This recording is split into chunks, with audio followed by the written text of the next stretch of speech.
I started my show as a self-healing project. I never knew it was going to grow into a show. I just was afraid of public speaking and I had anxiety about it, and I decided to voluntarily expose myself to it. And it turns out that people started to take to it. He spent 17 years fixing people's spines, and then he nearly lost his own life. So welcome back to the show. This is The Root of All Success. I'm the real Jason Duncan. This is episode number 351. My guest today is Dr. J.C. Doornick, otherwise known as Dragon. He's a health transformation coach. He's an author, speaker. He's just a guy known for just being who he is and talking about what makes sense. Yep. And after 17 years, after being a doctor of chiropractic with a deep specialization in neuroscience and human behavior, JC walked away from a clinical practice to pursue something bigger, and that's helping people rewire their minds and reclaim control of their lives. He's the creator of the Interface Response System, IRS, the better IRS, of course, a framework designed to eliminate indecision, eliminate procrastination, eliminate self-doubt, and he's the author of the brand new book, Makes Sense, Rewire Your Mind and Transform Your Life. But before all of that, and before any of that ever happened, JC survived a moment of total darkness that became the fuel for everything that he now builds. So JC, welcome to the show. Yeah, and you'd think that that was the worst day of my life and I'm sure we'll get into that, but the true worst day of my life was the day that I walked away from my practice having not yet met Jason Duncan. That was a bad lean day. into the mic a little bit closer when you say that. Okay. Oh, you got me. Yeah. No, it's just an honor and a privilege to be here. And one of the things you forgot to say in the intro is the fact that you and I have become great friends. I mean, I really consider you a great friend of mine, and I have nothing but respect for you. So it's an honor to be here. Yeah, thank you. And likewise, for the audience's sake, so JC and I met as we were both speakers on stage in Denver, Colorado at an event back in 2021, and had JC come on my show, not too long after that. He was on episode number 65 originally. Wow. And today is episode number 352. I must be like 90 years old by now. Yeah. So, we hit it off, stayed in touch, and then JC came and spoke for my retreat for my mastermind members in October of last year in 2025.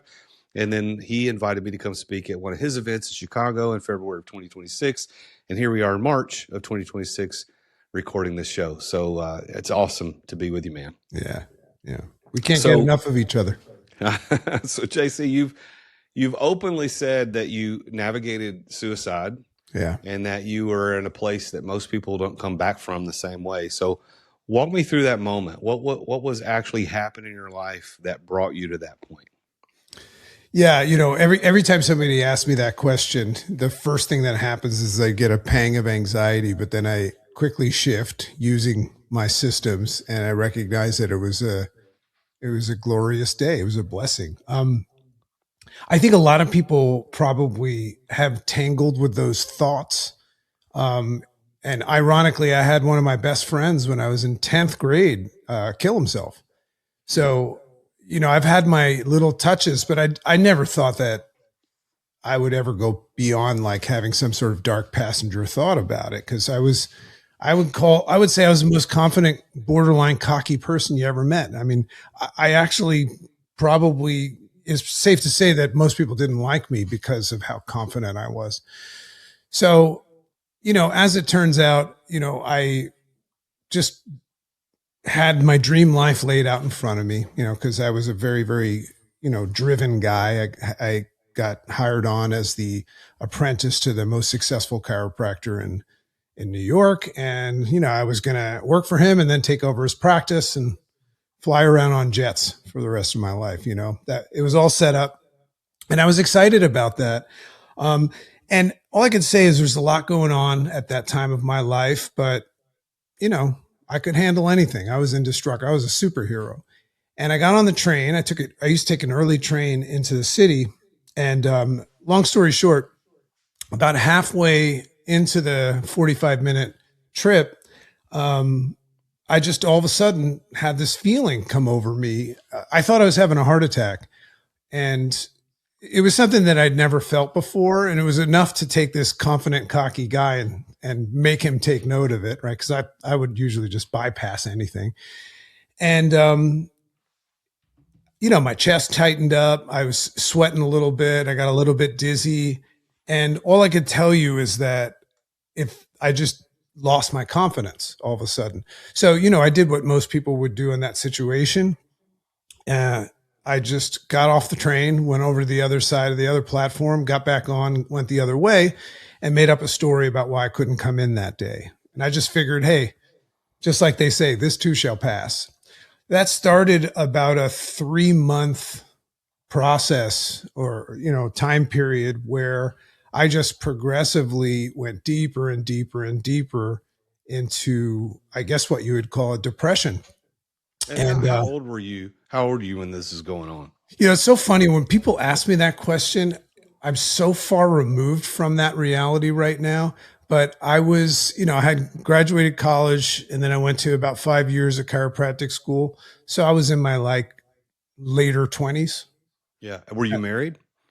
Well, I was about to get married. I was engaged and marrying the girl next door. And that was part of the whole thing. We were going to have the picket fence and all that stuff, so it was all there. Everything that I ever wanted was right in front of me. But then all of a sudden, I came to learn later that it was like a panic attack.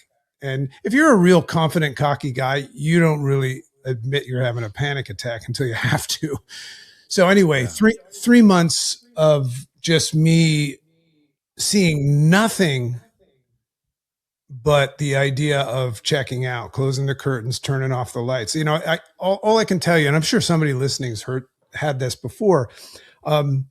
My certainty to the highest degree was that the only solution for me was to die. And I couldn't rationalize it. I couldn't tell you here's a good idea I have, but that's what it was. And naturally my parents and all my friends, the wedding was showing signs of being off. I couldn't even talk to my fiance, I had just completely holes in my shirt, no shower, no shave, smelly. And all I wanted to do was have people leave me alone so I could just leave. So But you were actively working as a doctor at this time. yeah, in the number And one practice in the city. Yep. so I'm going to ask you a personal question. Yeah. How much money were you making when this happened annually? What were you making? Well, the chiropractors and the doctors out there are gonna, give me a fist pump here. It wasn't a lot, back in that day, back in the old days. I think I was probably making like 50 grand a year, but working harder than the doctor. So Yeah. it was a tough situation. But hey, you want to be the best, you got to do that work. So I had no problem with it. Well, the reason I asked the question is I think a lot of people, when they look at doctors, they make assumptions Yeah. about their lifestyle or money or what that might mean. And here we are. We have a higher performing doctor, Mhm. doctor of chiropractic, working on. I mean, you were working with professional athletes, high Movie profile movie clients. stars, Yeah, professional you were doing. athletes. I mean, you were in proximity to some of the world's most powerful people, and I would say only. Of course, this is what 20 plus years ago. So $50,000 is not a lot of money to work that hard. Was the money pressure something that caused you to have that feeling, or was it totally different? Not at all, because I was in position within probably a year to be making more money than I had ever dreamed. So I understand. And then also I was not. I just got out of school. I was not ready to make the big money. It was like a residency or something like that. So no, money wasn't a factor. As a matter of fact, I was just starting off my life. I didn't have like too many bills. I think I was living with my mom and I was getting ready to move into like a little apartment with my fiance. So yeah, interesting. I never thought of that. Hmm. Yeah. So the interface response system, I mentioned this in the intro, the IRS, that you built this Yeah. around 3 specific problems, which is indecision, procrastination, and self-doubt. Mm. So were those your own patterns first, or was it something you kept seeing in Well, other people until you had to build something to address it?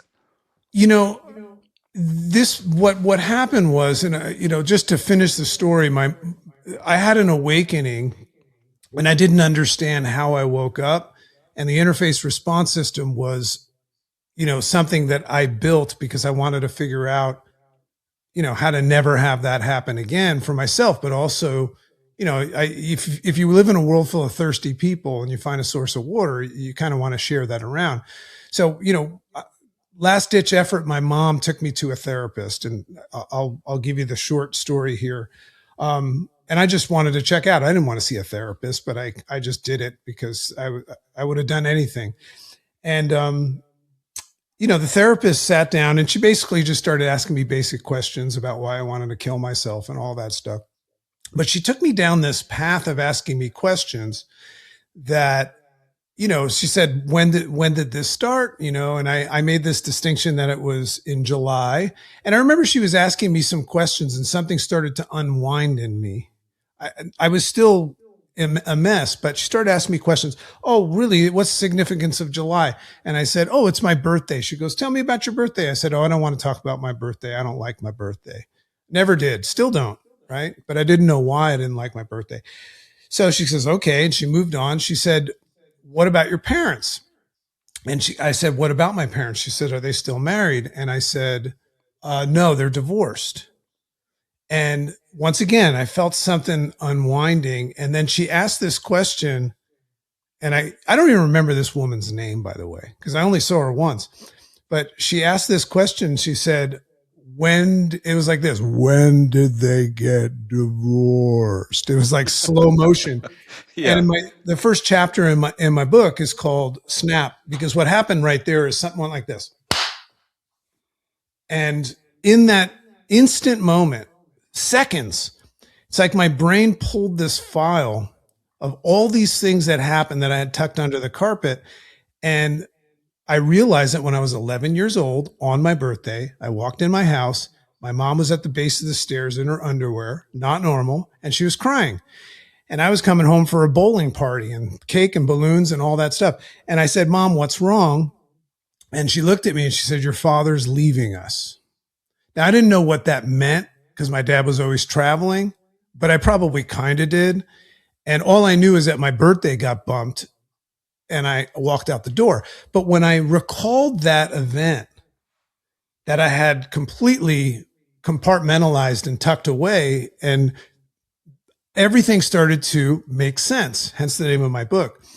And it was freeing. And I went from completely offline to online. So as I was saying before, I made two decisions that day because everything is on the end or the other side of making a decision, like a real decision that accepts no matter what happens.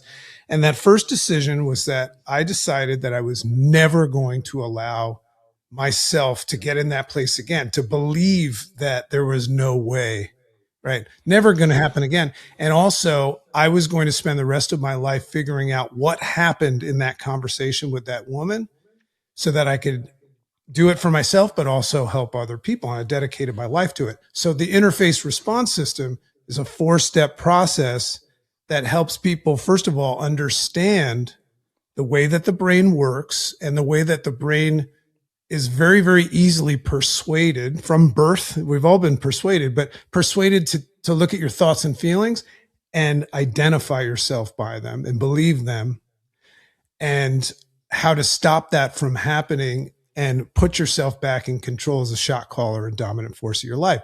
So that's the 4-step system. Was about 10, 15 years of me figuring out what exactly happened. And now I've dedicated my life to it. So I want to ask a question before I get into a little bit more about the book. Yeah. When is your birthday? Jesus, Jason, you really want to hurt me, don't you? No, I'm just kidding. No, no. So it's a much better day, but it's July 17th, 1971. This dragon is 54. All right. So Cancer. Here's something you said. You said I never liked my birthday. And right. It was the snap that you figured out with the therapist. Right. You said, but I still don't. Well, I as a friend, I want to push you into redeeming that day. Yeah. redeem it, bring it back, and make that the day of rebirth. It's like, listen, man, that day was a day that the world fell down around me and it ruined the next X number of decades or years of my life. But I'm claiming it back, doggone it. It's going to be my day, and I'm going to celebrate who I am, who I've become, I've done it. and the people you've blessed in your life. So all of that sounds great, and I do that. So part of the interface response system is that you have to recognize that you get to choose. So when I hear you say that, I still get the visceral feeling of not liking my birthday. That's why sometimes you'll hear me say that. But what's different now is that I am the dominant force and shot caller. So I decide that I'm going to feel that way, but have a good birthday anyway. So I want people to understand that, like, no matter how far you get with personal growth and self-development, or even business growth and clarity and things like that, it doesn't change who you are. And your knee-jerk, visceral response to things kicks up without asking you for permission. But what we can do is respond to it as well. It's not just responding to other people and things in life. We also have to be able to assess and respond to what we're thinking. So yeah, I still, if you ever hear me say, yeah, and I still don't like my birthday, you're just catching me at the forefront of the visceral response, but I get to choose what happens next. So thanks for the reminder. So in your book, your book talks about the idea of pushing this concept of clarity before action. Yeah. And most of the entrepreneurial world says, move fast, figure it out as you go. Yeah. Now, I want to ask you, have you seen that approach actually work, like the move fast, figure it out as you go? Or is that actually just a story that successful people tell themselves in hindsight? I don't like to speak for other people, right? And what I would say is that I think life happens in seasons and there's no mistakes. So, but the real question is, what do you mean by, does it work? So does driving at life to that degree, borderline becoming obsessed with your goals, get you there? Sure. But at what cost, right? I like to, my new philosophy of success is to live your life around what matters most. And I think that's probably why you and I become friends. You and I are big goal driven people, and we have, big desires, but at the end of the day, that stuff means nothing. We just care about our kids, and our lovely wives. So, yeah, it works. But once again, it depends on what you mean by works. I won't tell you that I don't have big goals and I don't want to make tons of money and I don't want to exit without exiting and all of that stuff. I want all that stuff, but it's not what I want most, right? What I want most now are the things that I already have, right? I live more in the present moment. I like to say we need to learn how to unwrap the present moment. And what's interesting is that I have everything that I've ever wanted already. So when I set goals to get more, if I'm not careful and I'm too driven and obsessed with that, I'm living in this illusion that the things that I want in life are in the not now. And too many people forget about the now, and everything is perfect. If you're alive, you got it made. You got it made, So we got a very good friend of the family that's on her deathbed right now. She doesn't care about selling her company or anything like that right now. She just cares about having just one more minute with her family. And in this house, we live like that, where we try to live like that every day and, make sure that we're a little bit more conscious about how much time and effort we're putting into the not now. All right, before we get back to JC, I want to take just a second to ask you, Mr. and Mrs. Listener, for something small that makes a real difference for me and for everybody, just like you as listeners. If you've been getting value from this show today, I'm talking to JC Doornick or any of the other shows you've heard, I want you to take 30 seconds right now and leave a 5-star review if you think it's worth it. Apple, Spotify, wherever you're listening, tap the stars, tell people why you listen. It helps more entrepreneurs find the show, and I read those reviews, and they do matter more than you know. Now, a word from today's sponsor, and that our sponsor is Dub. We're very happy that they've sponsored with us.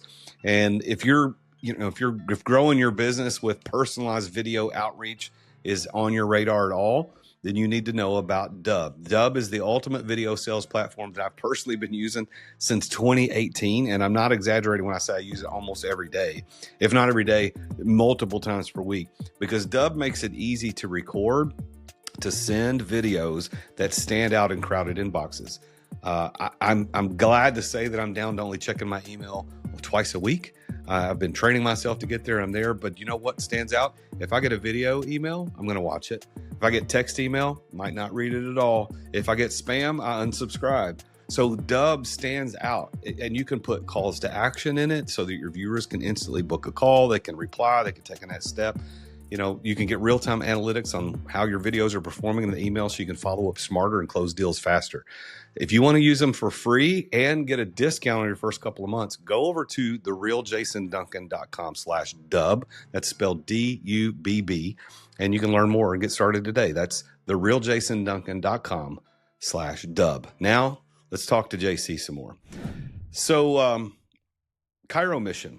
That took you to some of the most resource scarce places on earth to provide health care. What did you see in those communities that changed what you believed about human resilience, and how did that show up eventually in the framework that you built? So it's interesting, so keep in mind when I made this decision, and this is part of my book, I remember I woke up this morning, and this is in the repair phase, as I'm seeking answers and everything like that. I woke up and I call this the lightning bolt moment. And I woke up and I just had this, what Martin Luther King called the fierce urgency of now. I just realized that I wasn't really making an impact. I was successful as a chiropractor, and I had made so much progress since this dark time, and I was back in control, and I was seeking and learning. But when I stepped back, I realized, who the hell knows what you're doing? And I could go 2 neighborhoods down and nobody even knows who I was. So I just felt like there was more. So that was the first thing that I decided to do. Is I just was called, it was like a come to Jesus moment. I was called to do mission work. I don't even know what that meant. So all I knew was Doctors Without Borders. And I went and I said, sign me up. I want to take me wherever you want. I'm going to sign up to do, humanitarian work. And I remember they said, oh, you're a chiropractor. And they go, well, you could come and assist the doctors, and I didn't like that. Listen, my ego didn't go away, and I don't have a problem with egos. So I ended up starting Chiro Mission kind of out of spite at first, but the demand was that there was no natural proactive measure when there was crisis, like the earthquakes in Haiti. All the emergency companies would come in, UNICEF and Médecins Sans Frontières and the Red Cross, but they would just come in for the crisis and they would leave without doing anything after. So I had this idea to create something like that, but that would set up infrastructure, build orphanages, schools, hospitals, and things like that would stay there after the crisis. So that was Chiro Mission. But what's really important about that, because that took 15 years of my life and played a role in my first divorce, because I was a mission man, and it's very easy to justify being a mission man. I got to go to Haiti. There was an earthquake, but I was going there a lot. And what I didn't realize at the time, because I thought I was an angel from heaven and I was getting all these accolades. I got Humanitarian of the Year in front of 4,000 people. Oh, no, not me. I'm doing it for them. But I had this moment, got a lot of moments. That's my book goes over these moments. But I was sitting at a bar in Haiti with a VIP speaker that we had flown in to talk to our doctors. We took thousands of doctors through that, and we did a lot of great stuff. But he was sitting there, we were having a drink, and I was kind of happy about myself. I was waiting for him to tell me how wonderful I was for everything I was doing, because that's what everybody did. And he was smart enough. His name is Fabrizio Mancini. He's a great friend now. And he said to me, he goes, let me ask you a question, JC. Why do you do this? And I said, well, because it's the right thing to do. And then he said, this was a rough moment. And then he said to me, he goes, but what's in it for you? And I said, oh, nothing. I said, I'm here for them. See a need, fill a need. I'm just a humble servant, like that. And he looked at me right in the eyes and said something that nobody ever said to this confident guy. He goes, bullshit. And I was like, what is this about to be? So he basically asked me, he goes, he basically taught me that the real reason I was doing it was because it made me feel better about myself. And I never thought of that before. And there's nothing wrong with doing something noble, but I thought that I had nothing to do with it. And that was the moment, Jason, where I realized that I was not happy at home. I love my children, but I was not happy in my marriage. And I had strategically created a situation where I was getting positive feedback to make me feel better about myself because I wasn't a happy person at the time, and an excuse to get away from home. So what I did from that moment, when something happens to me, when a lightning bolt strikes, I do something. I went and realized I had to get divorced. I had to stop doing the mission work and come home and be a good dad. So that put me into I gave that whole organization away. Still should have talked to Jason Duncan about that one too. You came too late into my life, my friend. Oh. But folks, did you hear what he said? He because of all this crap going on in his life, he gave his entire I gave my practice away when I walked away from the practice. I didn't sell my practice. But listen, there is a little bit of credibility to somebody that, look, my directive was not where it would be now. It wasn't that I was stupid. I just was very, very much entrenched in the process and listening to God and listening to the universe. And I was just moving through life. And guess what? It's put me here where I am today, where I'm great friends with Jason Duncan. And I've got a lot of things to be blessed about. But, that's kind of the way my life has been run, is I very much have learned how to pay attention. And I progressively have become armed with the weapon of awareness, where I don't sleepwalk anymore. So that's what all of these lessons that you'll read about in the book have taught me. So everybody needs to go get the book. Makes sense. JC, what's something that you used to believe? I mean, it could be about yourself, about what healing looks like, about what it takes to actually change anything. What's something you used to believe that you simply don't believe anymore? Oh God, I could write a book about that. You just gave me an idea for a new book. I would say a big thing that has changed, and it's not my fault that I used to believe in it. It's what I was taught. And it was what society taught me, what my mother, father, teacher, preacher, society, and most people taught me. And that I realized that most people, including myself or anybody listening, most people aren't stuck in life because they're broken. I always thought that if I was stuck or jammed up, that there was something wrong with me. Most people aren't stuck in life, Jason, because they're broken. They're stuck because they don't understand how their perception of life is shaping their reality. So that's the biggest distinction that I've ever made, is that I don't always believe what I see. I was taught that seeing is believing. But what I never knew is how persuaded and conditioned the seer was. So I've learned to pause. You'll always see me wearing this hat, and it says, huh.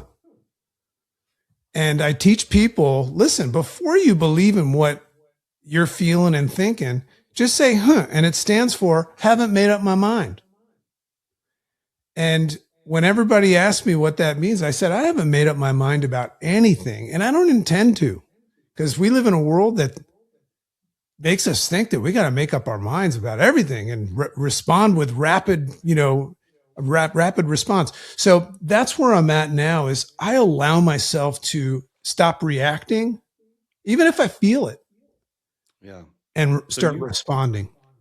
So this idea that you used to believe that seeing is believing. Yeah. And you don't believe that anymore. No. And okay. So is there And that's just a something? belief. Doesn't mean it's true.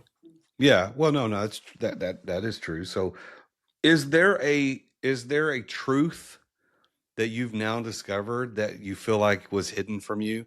Like it's the opposite side of that question. Is there something you've stumbled upon and you found it to be true? Like, holy crap, how did I not know this all these years?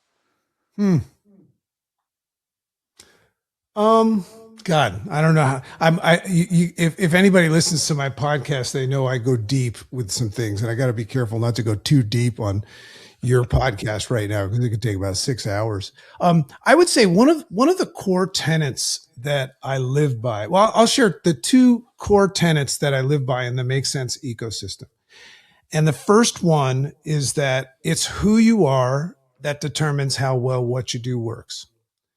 And I've always had a sense about that, but I didn't know how important it was. So that means that if you're out there doing and not getting anywhere, you need to stop doing and start whoing. Who you are determines how well what you do works. And we forget that. That's what, yeah. No more do, more hoo. And then the second one I got from Wayne Dyer. And this is all I talk about on my show, this stuff. Wayne Dyer said something, the amazing late, great Wayne Dyer. He said, when you change the way you look at things, the things you look at change. Now, if somebody hears that, they say, yeah, they go, amen to that. But do you know how to change the way you look at things? Because when you learn how to shift your perspective or even entertain an alternative perspective and move the thoughts and concepts and core values that you have from permanent to temporary, you're going to step into the space that Viktor Frankl says is where the magic happens, in between the stimulus and your reaction. And in that space, you can start asking questions about what you think, not what everybody taught you to think. So that's the most powerful thing that I've ever learned. And the entire nature of the interface response system, which I believe is very unique, is I teach people how to do that rather than just know about it. All right. I want everybody to get your book. So it's makessensebook.com. And there's a picture of it. If you're watching this on Spotify or YouTube, you can see him holding that copy of that book up. Glasses with no lenses. Yeah. makessensebook.com. Yeah, the website's makessensebook.com, or you could just go to Amazon and just get the book. Well, tell everybody about your show, because you've got a top ranked, top 0.5% in the world podcast. I mean, you've eclipsed me by a few percentage points. So what's your show? Why should people go listen to it? Well, I started my show as a self-healing project. I never knew it was going to grow into a show. I just was afraid of public speaking and I had anxiety about it. And I decided to voluntarily expose myself to it. And it turns out that people started to take to it. My show is called Make Sense with Dr. JC. And yeah, it's a full-time job now. I mean, that's what I'm going to have to come to you and learn how to sell one day. That's going to be a tough one, but Make Sense with Dr. JC, and you can't miss it. It's ranked number 5 in the world right now in education and self-development. Right close to Mel Robbins. I'm coming after you, Mel. And that's what I do full time now. And so I've got the book, I've got that, and I've created some communities and things like that. And obviously I've got my social media, but everything that I talk about in the Make Sense ecosystem is about offering people alternative perspectives that make them go, All right. So I've got some rapid fire questions to finish out our time. And I'll give you the rapid fire answers. I promise. Are you ready? All right. Dragon. Where did the name come from? That's not a rapid fire question. Okay. Real quick answer. Who I am today is what I would consider many, many moons ago as a mythical creature. So I was always fascinated with dragons as, things that never really existed. So they were mythical creatures. So that's the real reason I took the thing that I was afraid of the most and I assimilated that it was a fire-breathing dragon. And rather than just befriending it, I embodied it. So when you hear me call myself the dragon, that's my way of bringing everything I'm afraid of right inside of me. And I realized that the dragon was actually there to help me, not hurt me. All right, next question. Best advice you ever got that took years before you actually understood it? Choose to be kind versus right. All right, good. Third question. One place in the world that genuinely moved you and it changed something in you just by being there. Well, I mean, I've been all over the world, and I would say if it was a location, it would be the south of France, because that's where we have a home. But to be honest with you, and I'm not going to sound cheeky or cliche, it's standing next to my wife. She is the greatest thing in the world to me. She's my best friend, and I really mean that. So there's no place I'd rather be than just hanging out with her. She's in the next room over there because we both work from home, and she's the best place to go. All right. That's awesome. All right. Last question. One person, alive or dead, that you'd want to spend a day watching work. Well, really, that would depend on where I'm at. But what comes right up is I would like to spend a day or a week assisting Martin Luther King, because he was a guy that talked about a massive, massive vision for change that he was so dedicated to. He didn't even care if he was going to be there for it. So I would just love to be able to assist somebody, not close to the time he was assassinated, but maybe a little bit before it, But yeah, that would be great. Dr. J.C. Doornick is my guest today. I've enjoyed talking to him. We were good friends. We've known each other since, I guess, almost 5 years, 4.5, 5 years. And it's an honor to have him twice on the show. Episode 65, if you want to go back and listen to that. And come, listen to this one. This episode number 352. JC, thank you for being on the show, man. Tell everybody a little bit about what you want them to do to get in touch with you. Yeah, just go get my book. I would say don't get in touch with me unless you feel called to, and unless you're looking and you're ready for change.